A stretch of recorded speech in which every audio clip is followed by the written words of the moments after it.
रामकृष्णारी. सध्या आपण आहोत अलंकापुरी म्हणजेच मयुरी पार्क सेलू या ठिकाणी. आपल्या सर्वांना माहिती आहे फिरतात ज्ञानेश्वरी पारायण सांगता सोहळा आपल्या सेलू शहरामध्ये आजपासूनच या ठिकाणी सुरू झालेला आहे. तिकडं जेवणाच्या प्रसादाचा लाभ आमच्या माता भगिनीची पहिली पंगत होताना दिसते. आणि जेव्हा मला सेवेसाठी गरज भासली त्यावेळेस मी ताईला म्हटलं की बाबा आम्हाला सेवा करण्यासाठी मदत करणार का. त्यांनी हो म्हटलं आणि त्यांनी सेवा सुद्धा केली.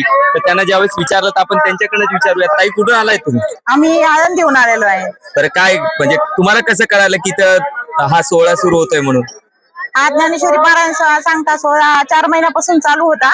प्रत्येक गावागावामध्ये चालू होतं आणि प्रत्येक याच्यामधून आपल्याला माध्यमामधून आम्हाला कळालं, पोस्टर मधून याच्यामधून आणि डाके गुरुजीकडून आम्हाला कळालं की या म्हणून ह्या सोहळ्यासाठी.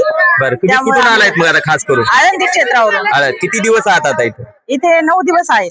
शेवटी 19 तारखेला 19 तारखेला जाणार. कसं वाटतं हा सोहळा एकंदरीत पाहायला तुम्ही? तर कसा आनंद वाटतोय, काय वाटतं? आनंद वाटत आहे.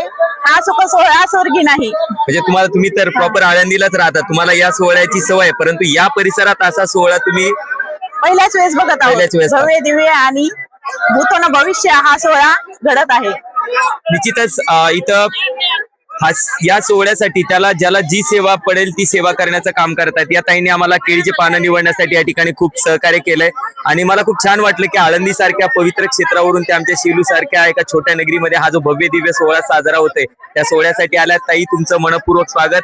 आणि त्यांची इच्छा सुद्धा आहे की मला आणखी सेवा द्यायची, पण तुम्हाला आणखीन सेवाला संधी भेटली नाही तर ती सुद्धा सेवा आम्ही निश्चितच देण्याचा प्रयत्न करू. त्याबद्दल आपण निश्चित राहा. तुर्तासा थांबतो. रामकृष्ण हरी.